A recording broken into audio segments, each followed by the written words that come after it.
Oi, gente, bem-vindos ao meu canal. Eu sou Valesca e aqui vamos mergulhar no mundo dos livros que vão nos ajudar a entender mais sobre educação de filhos. Se você quer acompanhar a leitura de alguns trechos destes livros, fiquem aqui comigo. Toda semana vou trazer a leitura de trechos dos livros que estamos lendo lá no meu grupo de WhatsApp. Vou deixar o link na descrição do vídeo caso queira receber todos os dias áudios, PDFs, atividades e ofertas que disponibilizo lá. Você será muito bem-vindo. Já se inscreve, deixe seu like, seu comentário, compartilhe esse vídeo, ativa o sininho e vem comigo.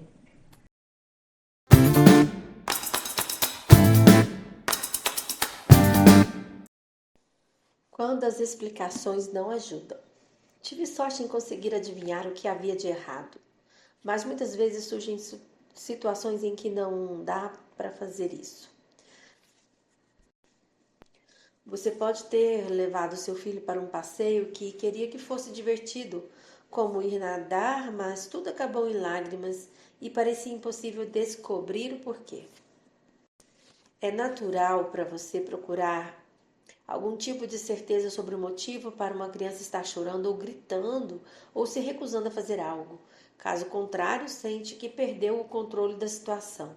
Mas não há o menor problema em não saber e não conseguir saciar essa curiosidade. O motivo a que os pais mais recorrem é: isso é cansaço, o que pode ou não ser um fator. Mas me lembro de ouvir essa explicação quando era criança, e isso só aumentava minha fúria, porque não era um reflexo real do que eu sentia e acabei me sentindo incompreendida. A explicação do cansaço é muito usada pelos pais, mas acho que sabemos quem realmente está cansado, e não é a criança.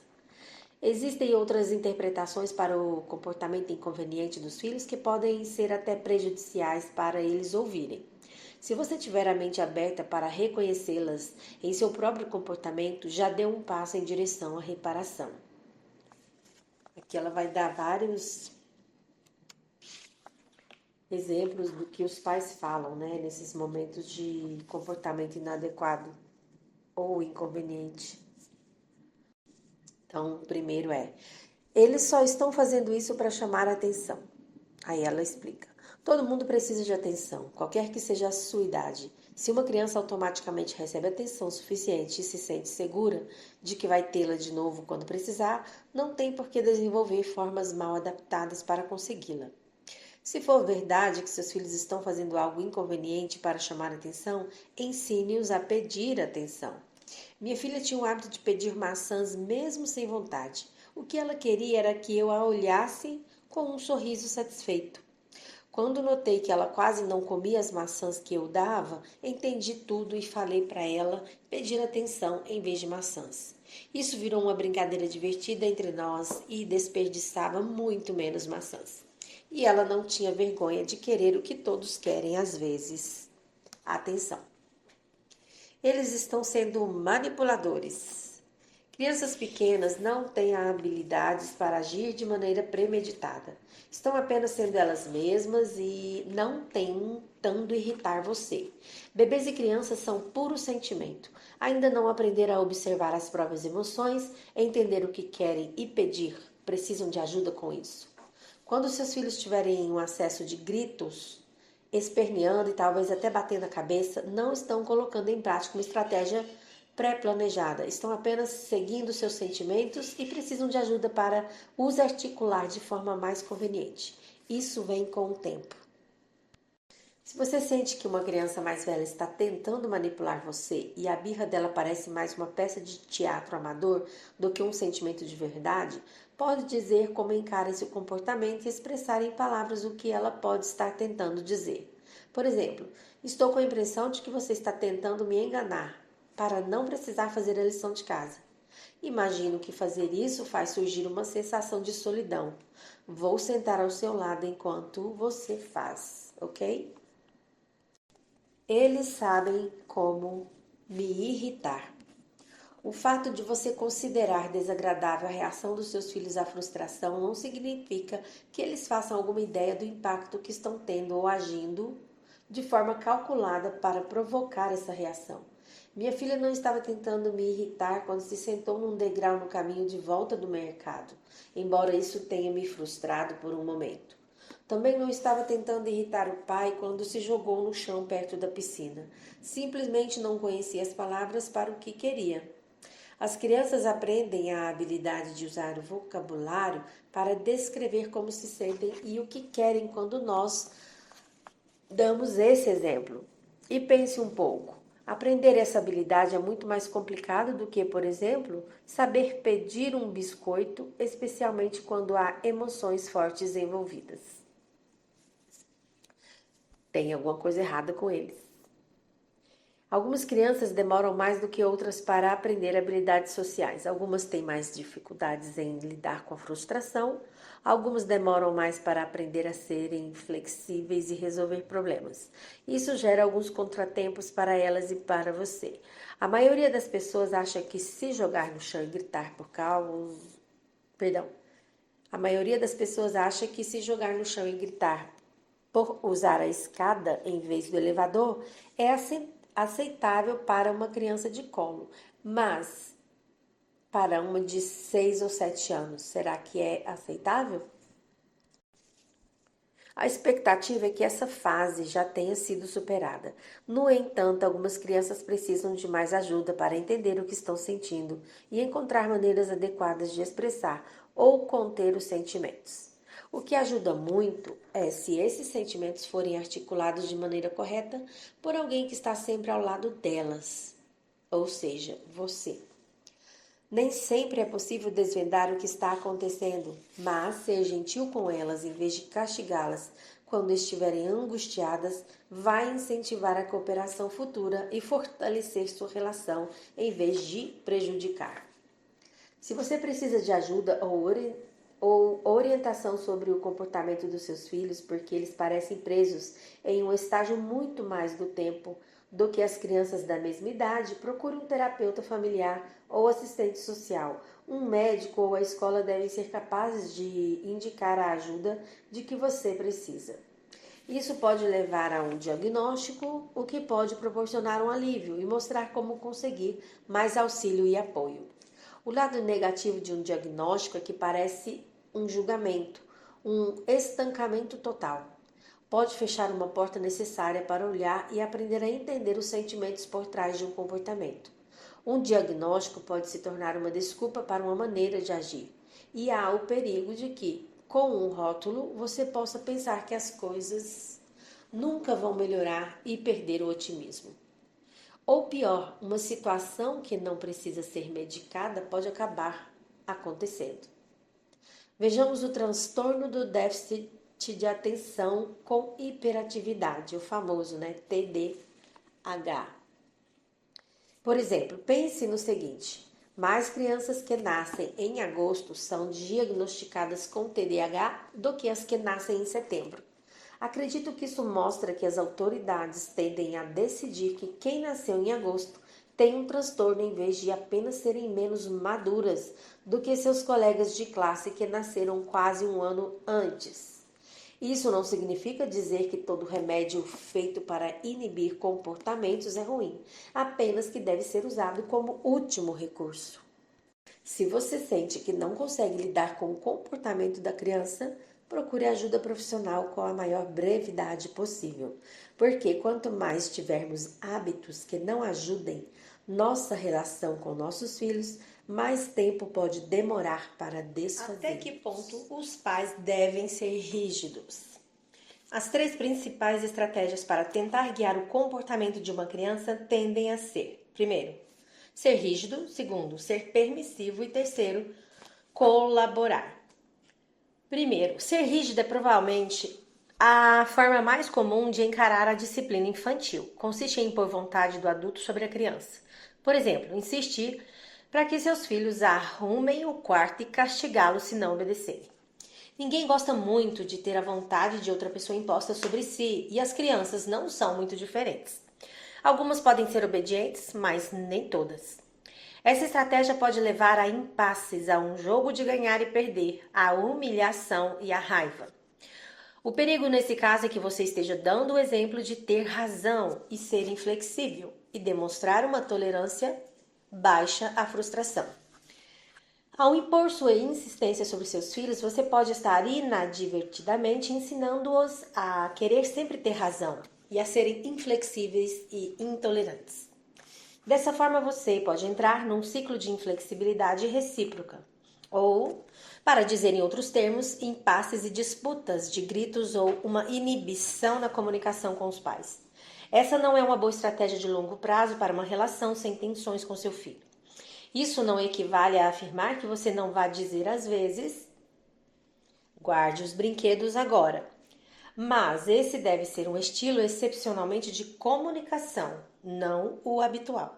Se o autoritarismo é um comportamento habitual com seus filhos, você está colocando em risco a relação futura deles com a autoridade como um todo.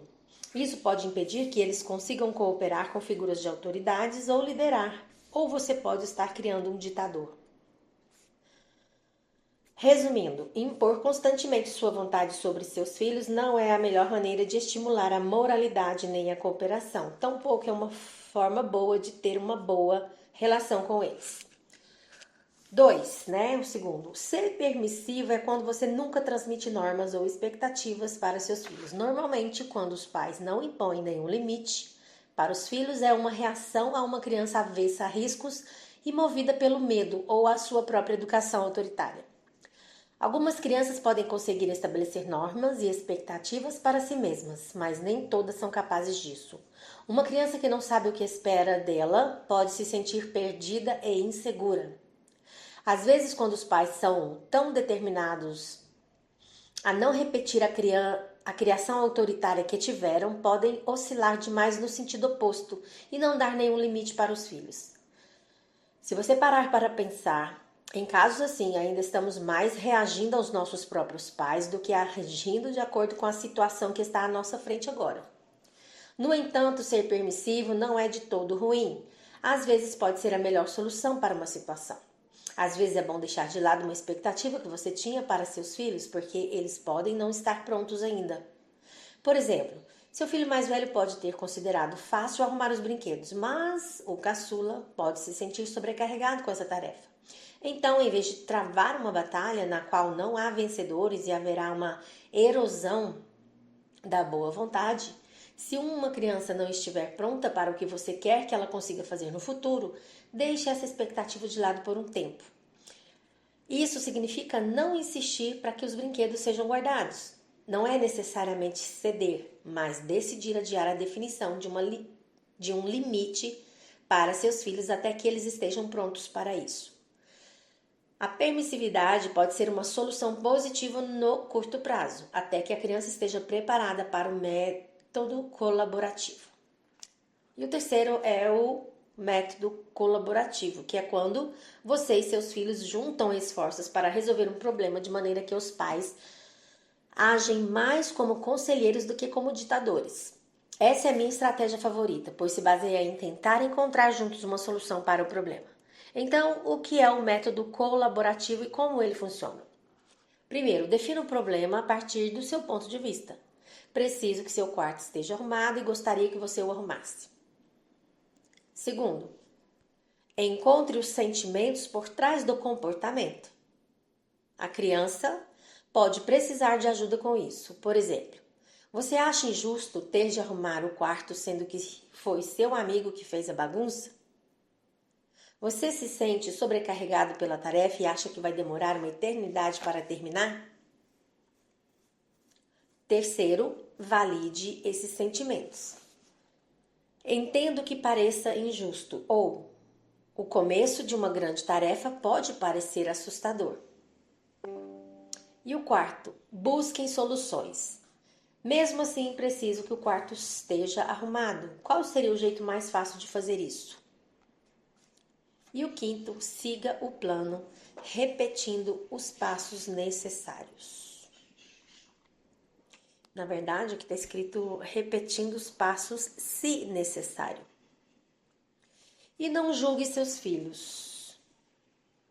O estágio 2 pode ser complicado, pois pode ser difícil dizer algo que você não acha que deva apoiar, mas se não reconhecer um sentimento que pode achar inconveniente, é mais e não menos provável que seus filhos resistam. Como a criança pode não ser capaz de articular tudo o que sente, você pode precisar de uma estratégia de múltipla escolha.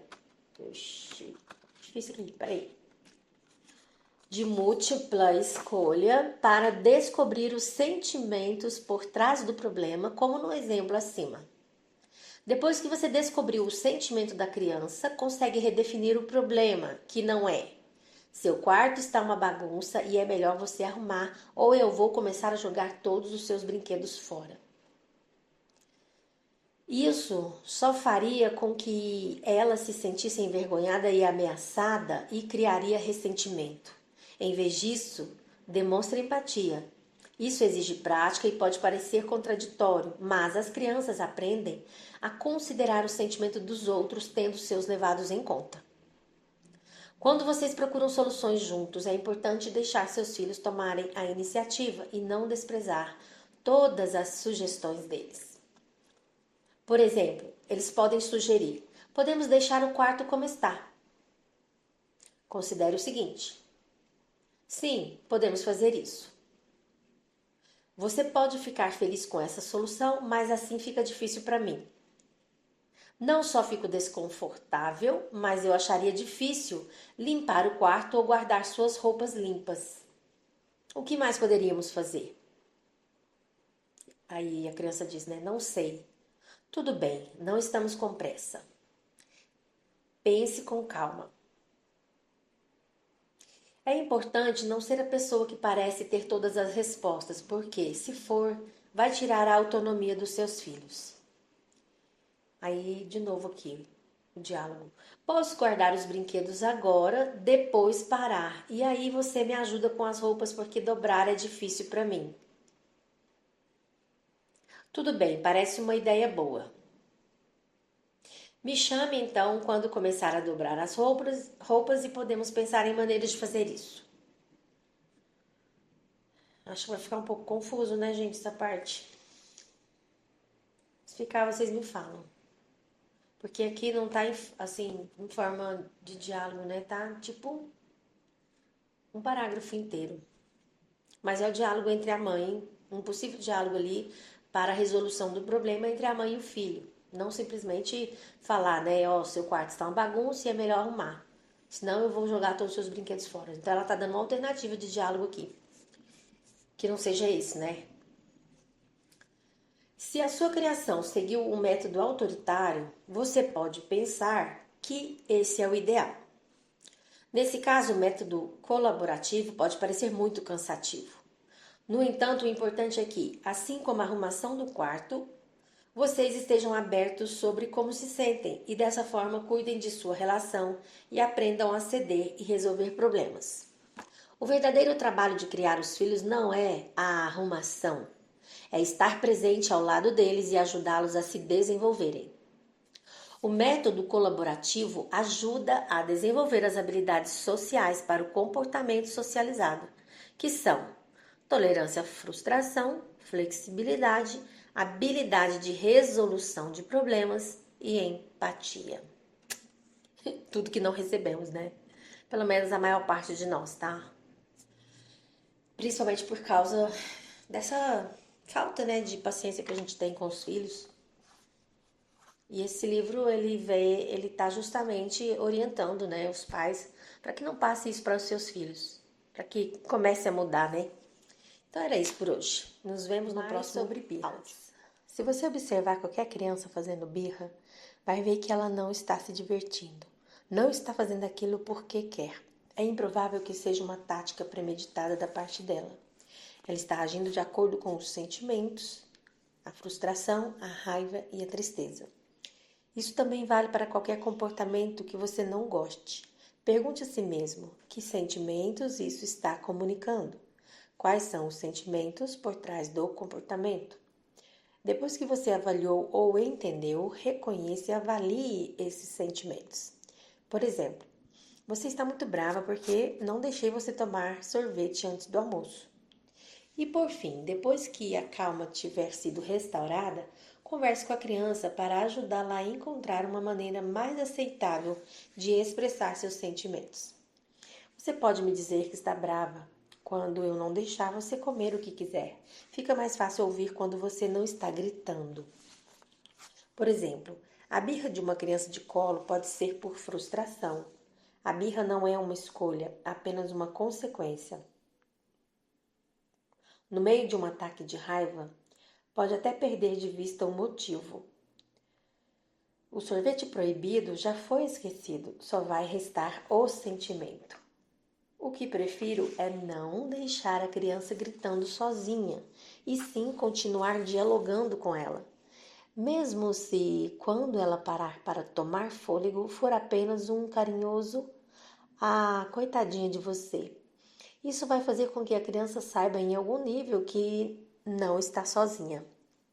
Ninguém gosta de ser deixado sozinho, mesmo que numa discussão. A exceção pode ser quando você, do ponto de vista dos seus filhos, faz questão de não os entender. E essa é a causa da raiva deles, ou o fato de você não conseguir conter seus próprios sentimentos. No entanto, não gosto da ideia de uma criança passando por nenhum tipo de sofrimento extremo sozinha. Ajuda a nomear o sentimento por trás da birra. Você está com muita raiva, não está? Se a criança estiver chateada, precisará de consolo. Sinto muito que esteja tão triste.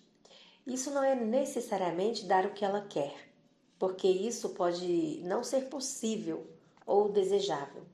Ela pode estar chorando porque não pode voar para a lua ou nadar com tubarões.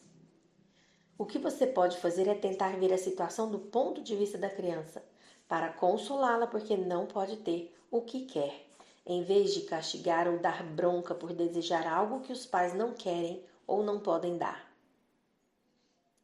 Uma criança vai aprender a conter seus sentimentos se eles forem contidos por outra pessoa.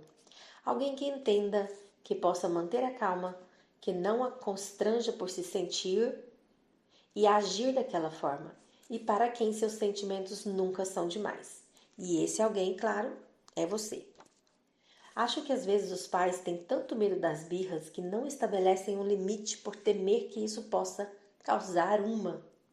Estou me referindo aos pais que vejo carregando um filho num braço e sacolas pesadas e um patinete no outro.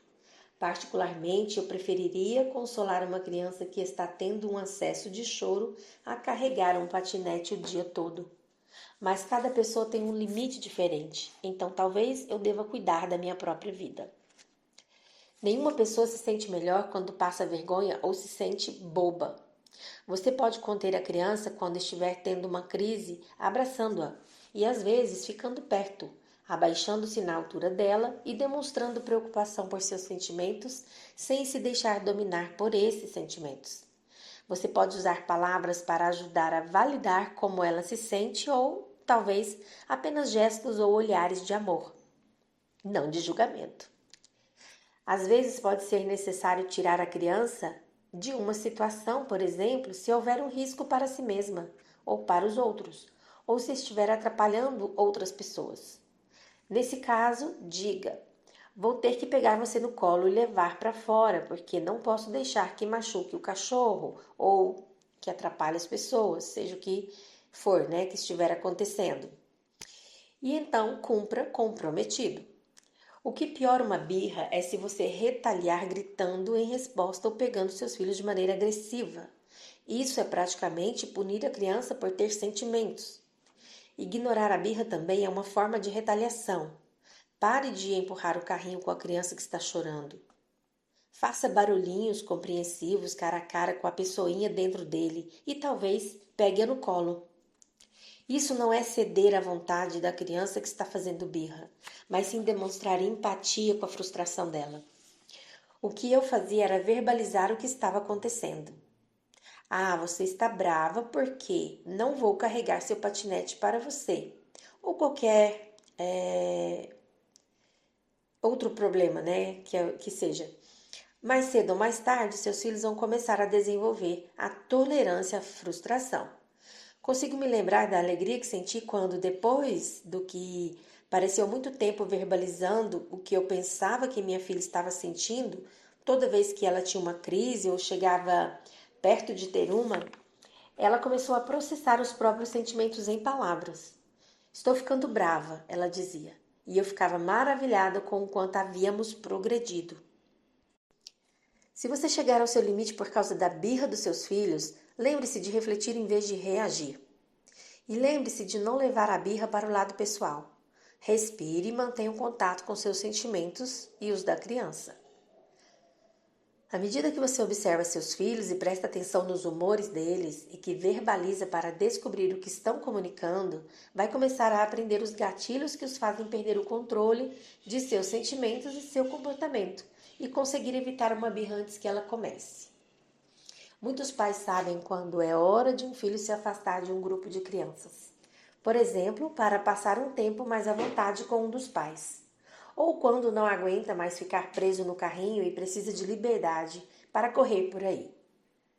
Ou quando é hora de comer antes que a fome tome conta. Se as birras continuarem com frequência, mesmo depois do estágio de criança de colo, ou se você entra em discussões, impasses e chiliques com os seus filhos, esta é uma boa hora para pensar no que pode estar havendo de errado e o que pode ser feito de diferente. Nenhuma criança vive em crise permanentemente. Então, sua primeira tarefa é tomar nota de onde, quando, com quem, sobre o que e por que acontecem os problemas para descobrir quais são os gatilhos.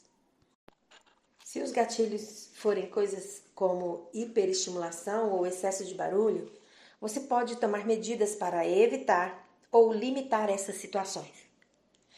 Podem ser as transições, por exemplo, quando você pede à criança que pare de brincar e venha à mesa. Ou o problema pode surgir quando você está mais impaciente. Com muita frequência, colocamos expectativas altas demais na criança.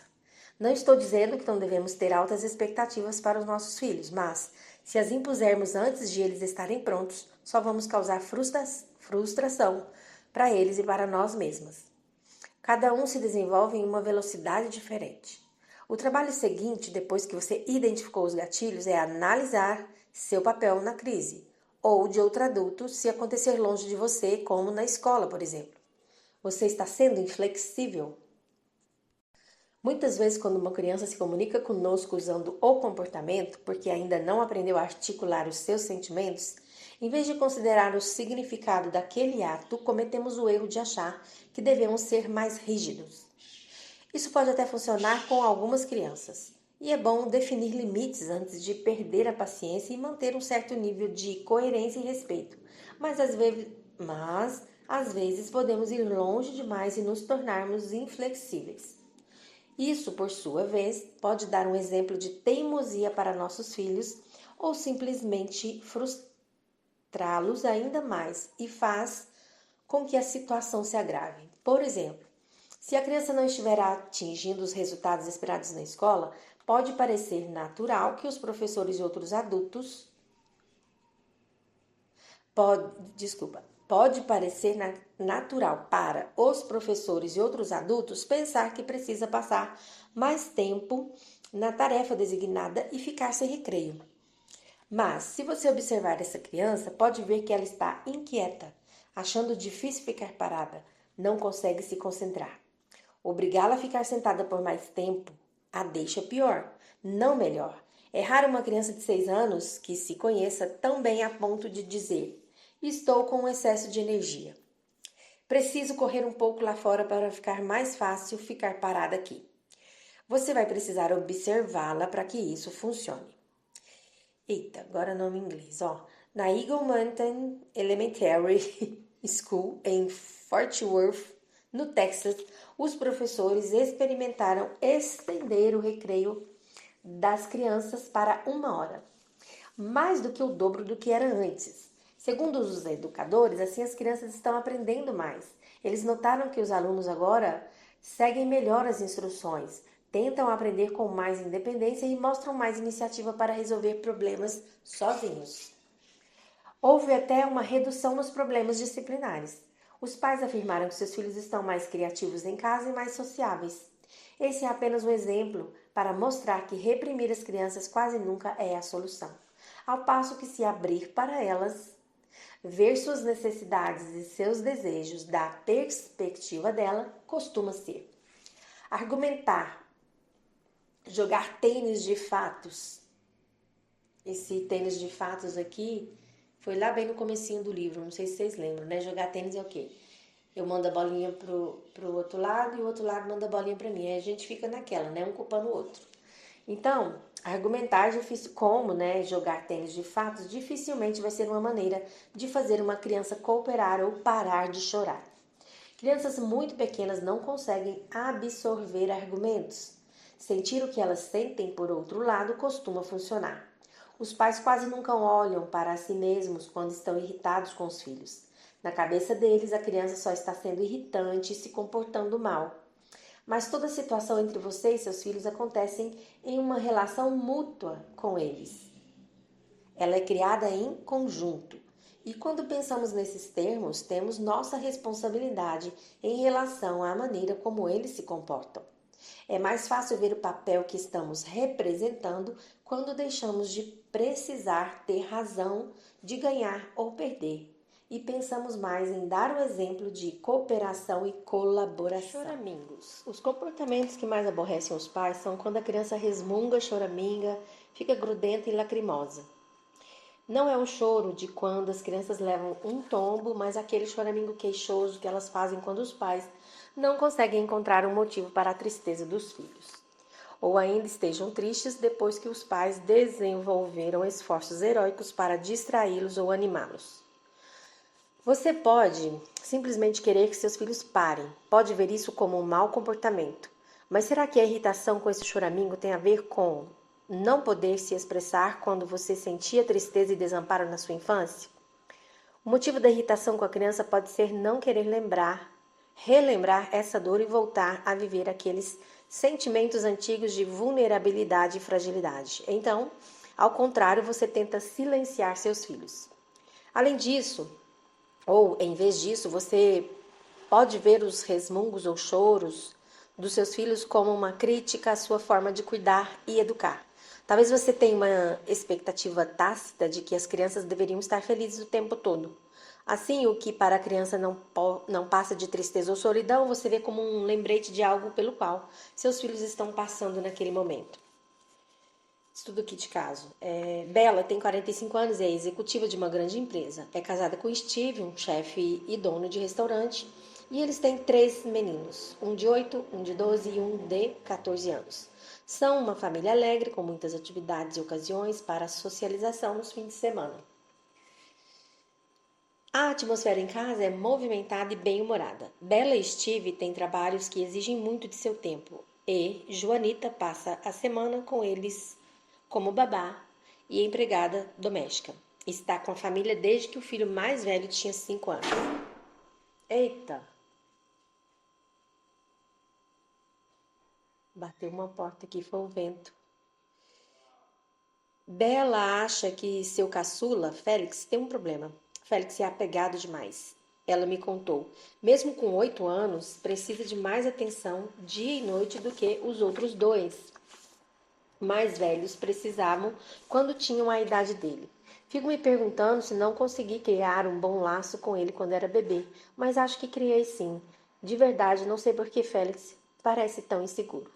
Fiquei interessada no motivo para a baixa tolerância de Bella ao jeito grudento de Félix e no que poderia estar travado na relação dos dois. Falei para Bella perguntar a Félix sobre seus sonhos. Não esperava conseguir nenhuma resposta a respeito dos sonhos dele, mas achei que era uma maneira de Félix falar e Bella ouvir. Bella me disse. Félix disse que teve um sonho terrível em que estava completamente sozinho e não conseguia encontrar ninguém. Perguntei se ele já tinha sentido isso na vida real, confiante de que a resposta seria não. Fiquei surpresa quando ele disse que tinha. Lembro de quando a gente estava visitando seu irmão em Gales e você me deixou sozinho no carro. Quando ele me disse isso, eu também lembrei. Meu irmão mora no meio do nada e uma vez, quando Félix tinha quase 2 anos, estava dormindo quando chegamos. Então levei os outros meninos para dentro e tirei as coisas do carro e guardei as compras. Depois voltei para ver como ele estava. Ele tinha acordado e estava chorando. Eu fiquei arrasada por ele se lembrar disso, pedi desculpas e disse: Você não deve ter ficado mais do que 5 minutos no carro, querido. E nos abraçamos. Comecei a me perguntar como um incidente tão pequeno de 6 anos atrás ainda poderia atormentá-lo hoje.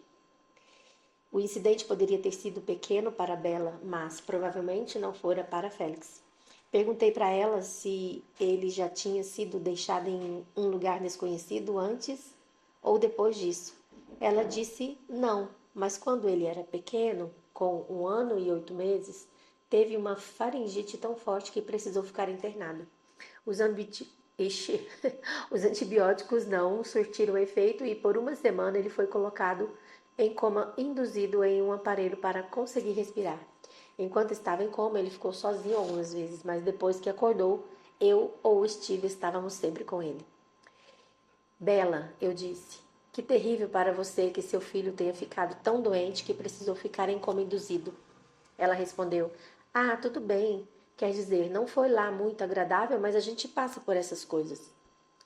Quando Bella falou isso, eu me senti repelida, porque minha preocupação era indesejada. E naquele momento tive a impressão de que ela estava, até hoje, repelindo seus próprios sentimentos sobre a doença dele. Fiquei chocada e comovida, imaginando como deve ter sido para um menininho ficar tão doente e como deve ter sido para seus pais. Bella disse, Steve disse que poderíamos tê-lo perdido, mas eu não conseguia pensar nisso. Senti outra onda de tristeza e falei isso para ela. Quando a encarei, notei que ela também tinha lágrimas nos olhos. Eu disse, deve ser por isso que Félix é tão apegado, porque teve de se apegar à vida. Embora pudesse não saber conscientemente quando estava em coma, é possível que ele soubesse em outro nível, o que talvez explique o sonho de estar sozinho. Fosse esse o motivo ou não, fez sentido para Bella e a ajudou a entender o comportamento de Félix. E, por consequência, isso tornou mais fácil para ela sentir empatia em relação ao filho. Outra coisa que pode ter acontecido é que Bella, enfim, deixou que viessem à tona o medo e a tristeza sobre perder Félix, que havia reprimido por tanto tempo. É completamente normal querer esconder nossos sentimentos difíceis, mas com isso corremos o risco de nos tornarmos insensíveis aos sentimentos difíceis dos outros, inclusive dos nossos filhos. Todo o tempo em que Bella estava reprimindo os sentimentos sobre a doença dele, os sentimentos de Félix a irritavam. Quando Bella finalmente admitiu como foi ter quase perdido seu filho, isso não a deixou no chão, como ela temia. Antes, eu sempre pensei que era culpa dele ser tão apegado. Eu pensava, se os irmãos dele estavam bem, por que ele não estaria? Percebo agora que não podemos culpar ninguém por seus sentimentos. Depois que conversamos, foi Bella quem teve um sonho, na verdade um pesadelo. Ela sonhou que 2 de suas sobrinhas e Félix foram nadar no mar e começaram a se afogar. As meninas foram salvas, mas Félix não. Bella acordou assustada, chorando e perturbada e foi dar uma olhada em Félix, que estava dormindo tranquilamente. A ironia disso a surpreendeu. Normalmente era Félix quem entrava no quarto dos pais. Hoje em dia, quando se sente irritada com Félix, Bella assume a responsabilidade por esse sentimento. Ela não sabe se isso é porque Félix anda menos pegajoso, se passou a encarar esse apego com mais naturalidade ou se está dando mais atenção para ele. Ou ainda as 3 opções. Fim do relato. Existem inúmeros motivos para o excesso de apego e o choramingo e depende da criança e da sua relação com cada um de seus responsáveis. Não apresentei o estudo de caso anterior porque o fato de uma criança quase morrer seja uma razão comum para o excesso de apego. Foi porque a recusa a ser sensível aos sentimentos de nossos filhos desencadeiam em nós Ai, Deus, errei. Vou voltar. Foi porque a recusa a ser sensível aos sentimentos que os nossos filhos desencadeiam em nós faz com que nossas relações com eles travem. Não impede de ter proximidade que gostaríamos e assim Oxe, mas tá difícil, hein? Não vou voltar, não. 8 minutos de áudio. Deixa eu tentar ler isso aqui melhor, peraí. Foi porque a recusa a ser sensível aos sentimentos que nossos filhos desencadeiam em nós faz com que nossas relações com eles travem, nos impedem de ter a proximidade que gostaríamos. E assim reduz a capacidade deles de serem felizes. Deu para entender, né, gente? Ela tá falando que por que ela apresentou esse caso, não pelo fato, né, claro, da quase morte do menino ser uma razão para apego, mas pelo fato da mãe, né, se recusar a se mostrar sensível ao sentimento do filho, né? Bom, enfim, vai dar certo. Reconhecer e validar sentimentos, tanto os nossos como os de nossos filhos, não só é importante para a saúde mental e para a deles, para a nossa saúde mental e para a deles, como também é uma forma de entender nossos gatilhos e os de nossos filhos, e de adquirir um conhecimento mais profundo do motivo porque todos nos importamos, cada qual da sua forma. Nos comportamos. Não sei o que está acontecendo hoje, não. Todos os sentimentos, apego, fantasmas no armário, monstros embaixo da cama, tristeza ou uma frustração esmagadora, fazem sentido quando encontramos seu contexto. Se o contexto não for óbvio, isso não quer dizer que não haja um. O primeiro passo é aceitar o sentimento dos seus filhos, o que vai ajudar a entender o comportamento deles. Depois que isso acontecer, você vai conseguir tolerar esse comportamento e estar em uma posição melhor para colaborar com seus filhos, a fim de encontrar soluções para promover mudanças úteis. Eita, espero que tenha entendido o áudio, gente. Qualquer coisa me fala aqui, tá? Se não deu para entender. Porque hoje deu um bug aqui. É porque é domingo, né? É isso aí.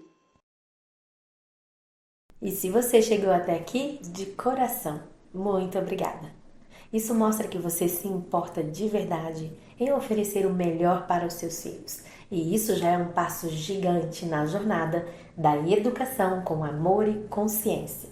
Se esse vídeo te ajudou de alguma forma, quero te pedir novamente, deixa o seu like, se inscreve no canal e ativa o sininho, porque aqui tem sempre conteúdo pensado com carinho para apoiar tanto você, mamãe, quanto você, papai.